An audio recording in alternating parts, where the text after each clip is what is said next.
Railway station पर छोले भटूरे बेचने वाली चुड़ैल।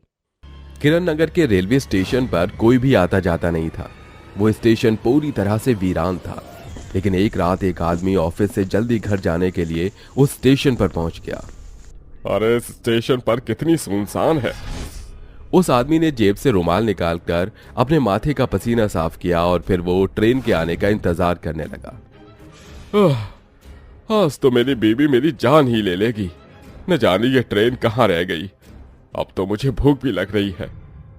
वो आदमी ऐसे बोल ही रहा था कि तभी उसे चम्मच बजाने और बहुत ही स्वादिष्ट छोले भटूरों की खुशबू आने लगी और वो बिना कुछ सोचे उस खुशबू के पास खींचा चला गया और उस छोले भटूरे के छोटे से ढाबे पर आकर रुका। अरे क्या ये लजीज खुशबू यहीं से आ रही थी? उस आदमी के ऐसा पूछने पर अंदर से एक औरत निकल कर आई। जी, आप सही समझे, अंदर आ जाइए। जी जरूर। वो आदमी रागिनी के साथ अंदर चला गया कि तभी बहुत जोर जोर से चीखने चिल्लाने की आवाज आई। साथ ही बहुत खूंखार हंसी पूरे स्टेशन पर गूंजने लगी। अचानक ही जोर से बादल गरजे और पूरे स्टेशन पर अंधेरा छा गया। अब इस घटना को हुए लगभग एक हफ्ता होने को आया था। उस आदमी का कहीं भी पता नहीं था। उसके घर वालों का रो रो कर बुरा हाल था, लेकिन कोई नहीं जानता था कि उसके साथ क्या हुआ। पुलिस के ढूंढने पर उस स्टेशन के बाहर सिर्फ उसकी एक छोटी सी निशानी मिली थी। कोई भी उस स्टेशन के अंदर उसे ढूंढने नहीं गया क्योंकि सभी उस स्टेशन से डरते थे और जो कोई भी एक बार उस स्टेशन पर चला जाता वो फिर कभी लौट कर नहीं आता था। इसी तरह से सिलसिला जारी था। उस आदमी के उस स्टेशन पर जाकर गायब होने की खबर ने सारे शहर को हिलाकर रखा हुआ था। ये खबर उड़ती उड़ती मारिया के कानों तक भी पहुंची, जो उसी शहर की रहने वाली थी, लेकिन अभी कुछ दिनों पहले ही विदेश से पढ़कर आई थी। क्या बकवास है। हो भी तो सकता है कि उस आदमी के साथ कोई हादसा हो गया हो। भला इस तरह कोई कैसे स्टेशन पर से गायब हो सकता है? नहीं मारिया, ऐसा नहीं है। ऐसा कहते हैं कि वहाँ पर चुड़ैलों का वास है। अच्छा, अभी 5 साल पहले जब मैं विदेश गई थी तो मैंने उसी स्टेशन से ट्रेन पकड़कर एयरपोर्ट तक का सफर तय किया था। तब तो वहाँ कुछ नहीं था। उस बात को 5 साल भी तो हो चुके हैं। अरे यार, तुम 21वीं सदी की होकर इस पुराने बेकार के अंधविश्वास पर क्यों यकीन रखते हो? मारिया, ये कोई अंधविश्वास नहीं है। कुछ चीजें कुदरती भी होती हैं और हमें कुदरत को कभी भी कम नहीं आंकना चाहिए। ओह अच्छा, तो तुम्हारा मतलब है कि वहाँ कोई चुड़ैल है जो लोगों को मार रही है? बिल्कुल। तो क्या मैं जान सकती हूँ कि वो मिस चुड़ैल ऐसा क्यों कर रही है? मारिया, हर बात बहस करने की नहीं होती है। ये बहस नहीं कर रही हूँ मैं। अच्छा ठीक है, तुम ऐसे नहीं मानोगे। मैं तुम्हें प्रूव करके रहूंगी कि वहाँ पर ऐसा कुछ भी नहीं है। नहीं मारिया, ऐसा कुछ भी करने की मत सोचना। मारिया के दोस्तों ने उसे बहुत समझाना चाहा, लेकिन वो नहीं मानी और अगली सुबह होते ही वो अपने माँ बाबा को बिना बताए उस स्टेशन पर जाने को निकल गई। अगर सच में वहाँ पर कोई चुड़ैल है तो वो मेरा खून पीकर दिखाए। सब बेकार की बातें हैं और आज मैं ये साबित करके रहूंगी। मारिया अपनी नादानी से निकल पड़ी और कुछ देर चलने के बाद वो स्टेशन पर पहुंच गई। तो ठीक है। मारिया ने जैसे ही दरवाजे से अंदर कदम रखा, चमगादड़ उड़कर भागने लगी। बच गई। ये तो बस चमगादड़ ही थी। मारिया स्टेशन पर आ गई। वहां पर कोई भी नहीं था। पूरे स्टेशन पर हवा के चलने की आवाज सुनाई दे रही थी। दीवारें इस तरह काली पड़ चुकी थी जैसे बड़ा धमाका हुआ हो। यहाँ की तो हालत खराब है। जो भी हो, मुझे तो चुड़ैल को ढूंढना है। मारिया स्टेशन पर अपना बस्ता लिए टहलने लगी। तभी वो टहल ही रही थी कि तभी पीछे से किसी ने उसके कंधे पर हाथ रखा। ओह, आपने तो मुझे डरा ही दिया था। वहाँ सफेद कपड़े पहने एक औरत थी जो मारिया को अपनी तरफ बुलाने लगी। सुनिए, इस स्टेशन पर तो कोई आता जाता नहीं, तो फिर आप? मेरे साथ आओ, मैं तुम्हें बताती हूँ। रागिनी मारिया को अपने साथ साथ अपने छोले भटूरे के ढाबे में ले आई। ये स्टेशन तो वीरान है, तो आप यहाँ पर ये क्यों बेचती हो? रागिनी ने उसे कुछ भी जवाब नहीं दिया और वो जोर जोर से हंसने लगी। आप? इससे पहले मारिया कुछ बोलती रागिनी ने अपना रूप बदल लिया और वो एक चुड़ैल बन गई। साथ ही उस ढाबे में उसकी बेटी भी थी, वो भी एक चुड़ैल में बदल गई। अब तू यहाँ से वापस नहीं जा पाएगी। मारिया बहुत डर गई और अपनी जान बचाने को भागी। भाग और तेज भाग, अब तू चाहे जहाँ भाग, लेकिन तू बच नहीं पाएगी। एक तरफ चुड़ैल मारिया के पीछे पड़ चुकी थी तो वहीं दूसरी तरफ मारिया के दोस्त प्रिया और राहुल उसे बुलाने उसके घर पहुंचे। आंटी, मारिया कहाँ है? अरे क्या वो तुम्हारे साथ नहीं है? अजीब बात है, वो तो काफी देर से घर से बाहर ही है। नहीं आंटी, वो हमारे पास तो आई ही नहीं। उनकी बातें सुनकर राहुल टेंशन में आ गया और बोला, अरे नहीं प्रिया, कहीं मारिया उस स्टेशन। ओ गॉड राहुल, वो जो बोलती है करके रहती है, कहीं। क्या तुम दोनों किस बारे में बात कर रहे हो? मेरी मारिया ठीक तो है ना? पता नहीं आंटी, हम उसे बाहर ढूंढने की कोशिश करते हैं। प्रिया और राहुल दोनों मारिया के घर से वापस आ गए। यार राहुल, अभी इस वक्त हमें मारिया को सिर्फ स्टेशन पर ही ढूंढना चाहिए, क्योंकि अगर वो शहर में है तो कोई प्रॉब्लम नहीं, लेकिन अगर वो। चुप कर यार प्रिया, मुझे यकीन है कि वो ठीक होगी। अरे अभी ये सब बातें करने का वक्त नहीं है, चल स्टेशन पर चलते हैं। लेकिन वेट, क्या तू किसी बाबा को जानता है? क्यों, क्या मैं तुझे कोई जादूगर लगता हूँ? ओहो, अरे ऐसे खाली हाथ गए तो हम भी मारे जाएंगे। अरे वहाँ कोई हथियार लेकर जाना होगा, और एक तांत्रिक से बेहतर कुछ नहीं होगा। हाँ, मैं एक बाबा को जानता हूँ, मेरी माँ वहाँ पर मुझे लेकर गई थी। अरे अब अपने बचपन की किस्से मत सुना, जल्दी कर। राहुल और प्रिया तांत्रिक के पास गए तो वहीं दूसरी तरफ मारिया भागते हुए एक छोटी सी दीवार के पीछे छिप गई। हे ऊपर वाले, यहाँ तो सच में चुड़ैल है। मारिया ऐसे बोलकर चुड़ैल को झांक कर देखने लगी कि तभी पीछे से चुड़ैल ने उसे पकड़ लिया। अब तू बचकर कहाँ जाएगी? नहीं नहीं, प्लीज मुझे जाने दो, अब तू तो मरेगी। दोनों चुड़ैल उस बस मारिया को मारने ही वाली थी कि तभी वहां पर उसके दोस्त एक बाबा के साथ पहुंच गई।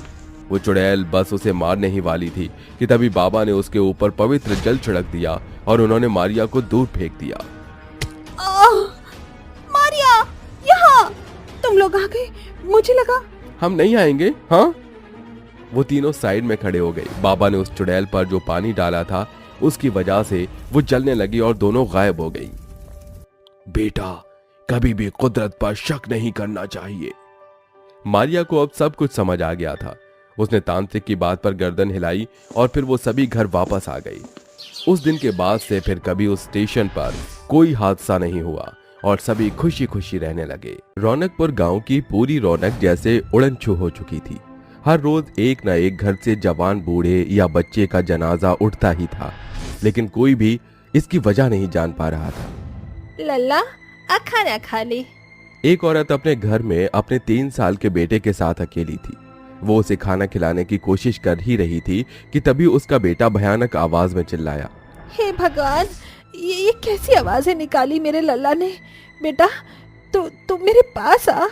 उस औरत ने अपने बेटे को बुलाना चाहा, लेकिन वो उसकी तरफ आ ही नहीं रहा था। आखिरकार वो औरत ही अपने बच्चे की तरफ बढ़ी।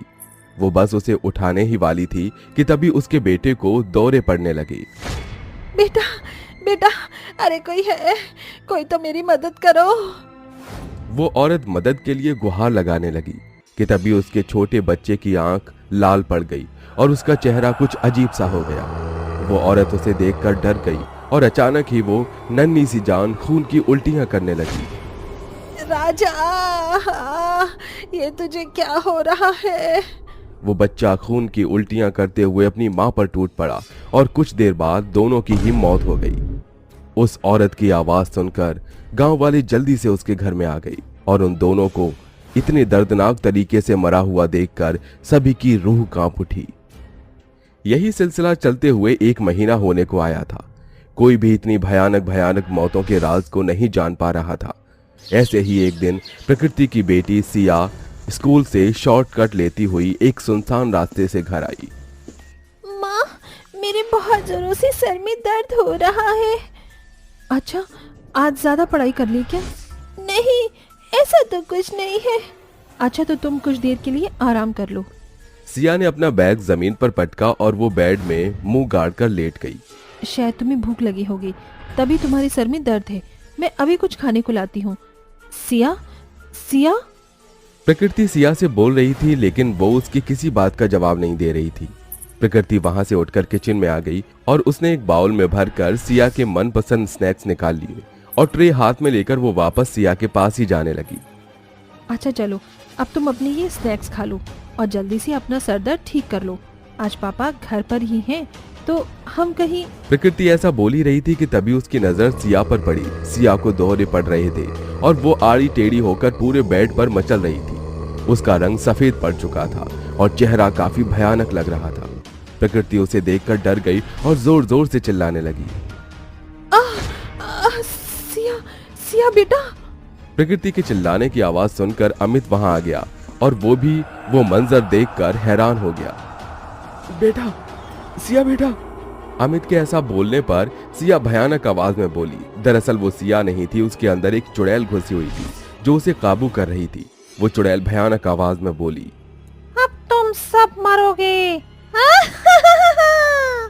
इतना बोलकर सिया उन दोनों की तरफ तेजी से भागती हुई आई, लेकिन अमित ने उसे पीछे की तरफ धकेल दिया और वो चुड़ैल भी ऐसे नहीं मारने वाली थी। वो लगातार उनके ऊपर वार करने की कोशिश करने लगी, लेकिन अमित ने किसी तरह उसे बेड पर बांध दिया। छोड़ दे मुझे, वरना तुझे कच्चा चबा जाऊंगी। तू कौन है और मेरी बेटी से क्या चाहती है? पतला, मुझे तुम सबसे पतला चाहिए। वो उन्हें देखकर बेकाबू होने लगी कि तभी अमित प्रकृति को लेकर कमरे से बाहर आ गया। प्रकृति जोर जोर से रोने लगी। अमित जी, मेरी बच्ची को क्या हुआ है? घबराओ नहीं, सब ठीक हो जाएगा। ये कुछ वैसा ही है। कैसा? गांव में जो मौत हो रही है वो इसी तरह हो रही है। मरने वाले का पूरा चेहरा ही अजीब सा पड़ रहा है। मुझे डर है कहीं। नहीं, मैं अपनी बेटी के साथ कुछ भी नहीं होने दूंगी। अमित जी, चलिए हम किसी ज्ञानी के पास चलते हैं। लेकिन प्रकृति, ये कोई मेंटल डिसऑर्डर भी तो हो सकता है। मेरी बच्ची बिल्कुल ठीक थी। स्कूल से लौटने पर ये सब कुछ हुआ है। मैं नहीं मानती कि ये कोई दिमागी परेशानी है। आप मुझे किसी बाबा के पास लेकर चलो। प्रकृति ने जिद पकड़ ली और अमित ने गांव में पूछताछ करके एक महान बाबा का पता निकाला और उन्हें वो घर लेकर आया। बच्चा, कहाँ है वो प्रेत आत्मा? वो मेरी बच्ची के अंदर है। उसे बचा लो बाबा। प्रकृति और अमित उसे अपनी बेटी के कमरे तक ले आए। संभाल कर बाबा, हमने उसे बेड से बांधा हुआ है। उन्होंने आहिस्ता से दरवाजा खोला, लेकिन वहां कोई नहीं था। कहाँ गई? जैसे ही उन्होंने ऊपर की तरफ देखा तो सिया पंखे पर लटकी हुई थी और वो उन्हें देखते ही तेजी से उनकी तरफ आई। लेकिन तभी बाबा ने उसके ऊपर अपना जादुई भभूत डाल दिया और उसे कुछ देर के लिए अधमरा कर दिया। इसे जल्दी से वापस बिस्तर से बांधो। प्रकृति और अमित ने सिया को फिर से बांध दिया और बाबा वहीं खड़े होकर उस आत्मा से सवाल जवाब करने लगे। क्यों आई यहाँ? बोल, वरना अभी तुझे जलाकर राख कर दूंगा। बाबा ने उसे अपने काबू में कर लिया और तब सीमा ने अपनी कहानी सुनाई। मैं और विजय एक दूसरे से बेइंतहा प्यार करते थे, लेकिन इस गांव के लोगों ने उस प्यार को गलत समझा और हम दोनों को ही बेरहमी से मार डाला। लेकिन हमारी अंतिम इच्छा अधूरी थी, तो हम मरकर भी मर नहीं पाए और अब हम ऐसे ही हर एक इंसान से अपनी मौत का बदला लेंगे। मैं इस परिवार की इस बच्ची को भी नहीं छोड़ूंगी। ऐसे बोलकर वो चुड़ैल बंधी हुई ही मचलने लगी कि तभी बाबा ने अपना पवित्र जल उसके ऊपर डाल दिया। मैं चाहूंगा तो ये चुड़ैल एक झटके में खत्म हो जाएगी, लेकिन ऐसा करने से आपकी बेटी की जान भी जा सकती है। नहीं बाबा, प्लीज मेरी बेटी को बचा लीजिए। ऐसा करना आसान नहीं है। उसके लिए तो इन दोनों की ही अंतिम इच्छा का पूरा होना जरूरी है, वरना इसी तरह मौत का सिलसिला जारी रहेगा। गांव वालों से कह दो, आज एक बहुत ही अनोखी शादी होने वाली है जिसे पूरी कायनात देखेगी। फिर क्या था, सभी भूत और चुड़ैल की वजह से परेशान थे, तो सभी वो शादी करवाने के लिए तैयार हो गई। सभी ने मिलकर एक बड़ी जगह को बिल्कुल अच्छे से सजा दिया। लेकिन अभी एक सवाल था। बाबा, चुड़ैल तो यही है, लेकिन उसका प्रेमी कहाँ मिलेगा? घबरा मत बच्चा, उसे भी ढूंढ ही लूंगा। बाबा ने सुबह से शाम तक हवन किया और बार बार कोशिश करने पर आखिर विजय भी वहां हाजिर हो गया। क्यों बुलाया है मुझे यहाँ? तेरी अंतिम इच्छा को पूरी करने। बाबा ऐसे बोलकर भूत को एक छोटी बोतल में बंद करके ले गया। सभी गांव वाले इकट्ठे हो गए। आज तुझे तेरी जिंदगी की सबसे बड़ी खुशी को हम देने वाले हैं, लेकिन वादा कर, उससे शादी करने के बाद तुम दोनों यहाँ से चले जाओगे। मैं वादा करता हूँ। तो फिर चल, तू अपनी दुल्हन को ले ले। सीमा की आत्मा सिया के ही अंदर थी। बाबा विजय को वहां ले गया और सीमा उसे देखते ही सिया के शरीर को छोड़कर बाहर आ गई। विजय, तुम? हाँ, मैं सीमा। चलो आज हमारा दिन है। दोनों भूत चुड़ैल शादी वाली जगह पर चले गए। सभी गांव वाले उनके ऊपर फूल डाल रहे थे। ऐसा लग रहा था जैसे कोई इंसानी शादी हो। तांत्रिक बाबा ने मंत्र का जाप किया और दोनों की शादी करवा दी। तुम सभी का शुक्रिया, अब हम चलते हैं। शादी होने के बाद वो दोनों वहां से चले गए और सिया को भी होश आ गया। मेरी बच्ची, शुक्र है कि तू ठीक हो गई। प्रकृति ने उसे गले से लगा लिया। उस दिन के बाद से गांव में भी कोई मौत नहीं हुई और सभी खुशी खुशी रहने लगे। मोहन अपनी बीवी और एक बेटी के साथ रहता था। मोहन अपने परिवार का पेट पालने के लिए साइकिल पर खाना बेचा करता था। अरे रश्मि, आज मुझे आने में थोड़ी देर हो जाएगी। क्यों जी, कोई खास बात है क्या? नहीं, कोई ज्यादा खास बात तो नहीं है। बस जहां मैं अपना साइकिल ढाबा लगाता हूँ वहां पर आज एक समारोह है बड़ा, तो सोच रहा हूँ कि थोड़ा देर तक खाना बेचूं। ठीक है, मैं आपकी बात समझ गई। मोहन अपना साइकिल ढाबा लेकर उस जगह पहुंच गया जहां पर वो खाना बेचा करता था। वहीं पास में एक बड़ा कॉलेज था जिसमें एक बहुत बड़ा आयोजन हो रहा था। अरे वाह, कितने सारे लोग इस समारोह में आ रहे हैं। आज तो मेरी अच्छी बिक्री हो जाएगी। ऐसा करता हूँ, इस कॉलेज के पास ही अपनी साइकिल को खड़ी कर लेता हूँ। मोहन अपनी साइकिल को चलाते हुए कॉलेज की तरफ ले जाने लगा। भीड़ भाड़ बहुत ज्यादा थी, ऐसे में साइकिल को संभाल कर चलना मुश्किल था। अरे भाई, हटो हटो भाई साहब, अरे रास्ता दो, हमारे चावल गरम है। अरे भैया संभल कर। मोहन सभी को एक तरफ करता हुआ चलता चला जा रहा था कि तभी उसे जोरों से किसी का धक्का लग गया और वो बीच सड़क पर जा गिरा। अरे नहीं, अरे मेरे चावल। तभी मोहन अपने खाने को देख ही रहा था कि वहां पर एक गाड़ी आ गई और भीड़ भाड़ की वजह से कुछ दिखाई नहीं पड़ रहा था, जिस वजह से मोहन का उस गाड़ी से एक्सीडेंट हो गया। अरे अरे मार दिया। अरे आप ठीक तो हैं? अरे मार कर पूछता है कि ठीक तो है। आ। उस कार ड्राइवर ने मोहन को सड़क से उठा लिया। मोहन की टांग खून से लथपथ थी। अरे कहाँ लेकर जा रहा है? मेरे घर में मेरे बीवी बच्ची मेरा इंतजार कर रहे हैं। डरिए नहीं, मैं बस आपके जख्म की मरहम पट्टी करवाने जा रहा हूँ। वो कार ड्राइवर मोहन को बिठाकर ले गया। मोहन दर्द से कराह रहा था। पट्टी करवाने के बाद वो कार ड्राइवर मोहन को उसके घर छोड़ गया। मोहन को बहुत ज्यादा चोट आई थी और उसकी एक टांग तो इतनी घायल हो चुकी थी कि उसके चलना फिरना भी बस की नहीं था। ए भगवान, मैं तो आज क्या क्या सोच कर निकला था और क्या लेकर घर लौटा हूँ। कोई बात नहीं है जी, हमें हर हाल में ऊपर वाले का शुक्र अदा करना चाहिए। शुक्र है कि आपको बस चोट ही आई है।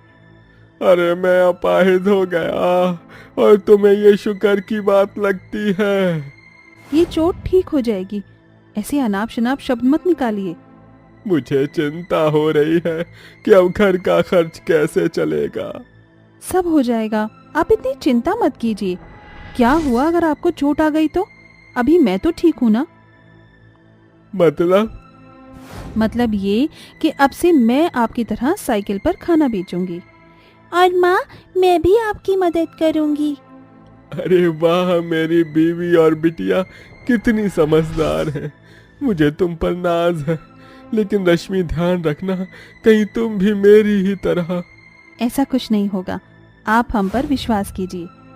फिर क्या था, अगले दिन रश्मि ने बड़े ही स्वादिष्ट छोले चावल बनाकर तैयार कर दिए और उन्हें साइकिल पर बेचने निकल गई। उसकी बेटी सौम्या भी उसी के साथ थी। माँ, हम कहाँ पर अपना खाना बेचने वाले हैं? पता नहीं बेटा, मैं कोई जगह ढूंढ तो रही हूँ। रश्मि जगह ढूंढते ढूंढते चौराहे पर पहुंच गई। अरे वाह, ये चलता हुआ रास्ता है। बेटा, हम यहीं पर अपना साइकिल ढाबा खड़ा करेंगे। ठीक है माँ, मैं आवाज लगा देती हूँ। आ जाओ, घर जैसा खाना खाने आ जाओ। सौम्या आवाज लगाने लगी। चौराहे से गुजरती हुई गाड़ियां और लोग रुक रुक कर रश्मि के ढाबे पर आने लगे। रश्मि बहुत ही स्वादिष्ट खाना बनाती थी, इसीलिए सभी को उसका खाना बहुत ज्यादा पसंद आया। और दोपहर के बाद, बेटा, अब मुझे लगता है कि हमें जगह बदल लेनी चाहिए। रश्मि अपनी बेटी के साथ साइकिल ढाबा लेकर निकल गई और फिर वो जगह जगह जाकर छोले चावल बेचने लगी। शाम होने तक उनके सारे चावल बिक गए। रब का शुक्र है, सारे चावल बिक गए हैं। चलो बेटा, घर चलते हैं। दोनों माँ बेटी अपना साइकिल ढाबा लेकर घर पहुंच गई। घर जाकर रश्मि मोहन की सेवा में लग गई। इस तरह से दिन बीतने लगे। रश्मि रोज अपनी बेटी के साथ मिलकर कभी छोले चावल, कभी दाल चावल, तो कभी रोटी और सब्जी बनाती और उन चीजों को बेचने निकल जाती। आज भी बाकी दिनों की तरह ही सुबह हुई। रश्मि ने सारी तैयारियां की और वो अपना साइकिल ढाबा लेकर निकल पड़ी। बेटा, अगर हमारी इसी तरह से बिक्री होती रही तो एक दिन हम अमीर हो जाएंगे और तुम्हारे बाबा का अच्छे अस्पताल में इलाज भी करवा पाएंगे। हम ऐसे ही बहुत मेहनत करेंगे। दोनों माँ बेटी इसी तरह से बातें कर रही थीं कि तभी चौराहे पर बहुत बड़ा झगड़ा हो गया। दो व्यापारियों की आपस में इतनी तगड़ी लड़ाई हुई कि बात हाथापाई तक पहुंच गई और दोनों ने एक दूसरे को बेरहमी से हथियारों से मारना शुरू कर दिया। लोग डरकर भागने लगे और किसी ने रश्मि और उसकी बच्ची पर ध्यान नहीं दिया। ये अचानक क्या हो रहा है माँ? कुछ नहीं बेटा, तू डर मत। भगदड़ में रश्मि को धक्का लग गया और वो अपनी बच्ची के साथ सड़क पर गिर गई। इंसानों के सर पर जुनून सवार था और किसी ने उन बेचारी माँ बेटी पर ध्यान नहीं दिया और उन्हें कुचलते हुए निकल गई। बेचारी रश्मि और सौम्या लोगों के पैरों तले दबकर ऊपर वाले को प्यारी हो गई, लेकिन अपने पति की चिंता और अकाल मौत उन दोनों को ही चुड़ैल के रूप में वापस ले आई। दोनों मरी हुई माँ बेटी ने वापस से अपना इंसानी रूप लिया और वो अपना काम जारी रखने लगी। उन्होंने पहले चौराहे पर अपने चावलों को बेचा और फिर जगह जगह जाकर बेचने लगी। माँ, शाम हो चली है, चलो घर पर चलते हैं। बाकी दिनों की ही तरह रश्मि घर चली गई और जाकर मोहन की सेवा करने लगी। अरे शुक्र है तुम सही हो। मुझे पता चला कि यहीं पास वाले चौराहे पर बहुत बड़ा दंगा हुआ है। अरे मैं तो डर गया था, लेकिन चलो शुक्र है। अब मैं आपको कैसे बताऊं कि मैं... ऐसा सोचते हुए रश्मि की आंखें भर आई, लेकिन उसने खुद को रोक लिया। जब मोहन सो गया तो दोनों चुड़ैल माँ बेटी अपने असली रूप में आ गई। माँ, मुझे तो नींद ही नहीं आ रही है। जानती हूँ, नींद कैसी आएगी। हम तो अब हमेशा के लिए ही सो चुके हैं। दोनों माँ बेटी घर से बाहर चली गईं और एक पेड़ पर जाकर उल्टी लटक गईं। रोज यही सिलसिला जारी था। वो दोनों रोज ऐसे ही खाना बनाकर साइकिल ढाबे पर बेचने निकल जाती। लोगों को उनका खाना बहुत पसंद आ चुका था तो उनकी अच्छी बिक्री हो जाती। लेकिन एक रात मोहन को नींद नहीं आ रही थी और वो बस आंखों पर हाथ रखकर लेट गया। माँ, बाबा सो गए, चलो अब हम चलते हैं। मोहन सोचने लगा कि वो कहाँ जाने की बात कर रही है। इससे पहले वो कुछ पूछता उन दोनों ने अपना रूप बदल लिया, जिसे देखकर मोहन की आंखें फट गई और वो डर के मारे उछल गया। कौन हो तुम और मेरी बीवी और बिटिया कहाँ है? दोनों चुड़ैलों ने एक दूसरे की तरफ देखा और मोहन को पूरी बात बता दी। मैं ही गलत था जो मैंने तुम्हें वहां भेजा। आपकी कोई गलती नहीं थी। मौत का बस बहाना लगता है। इंसान की सांसें जब खत्म होती हैं तो उसे जाना पड़ता है, लेकिन हम जाकर भी आपके लिए लौट आए। हाँ बाबा, और हम हमेशा ऐसे ही आपके साथ रहेंगे। मोहन ने अपनी बीवी और बेटी को गले से लगा लिया। मोहन के सिवा कोई उनकी सच्चाई को नहीं जानता था। रश्मि और सौम्या इसी तरह साइकिल ढाबा लेकर रोज अपने बीमार बाप और पति के लिए मेहनत करती और उसकी सेवा किया करती।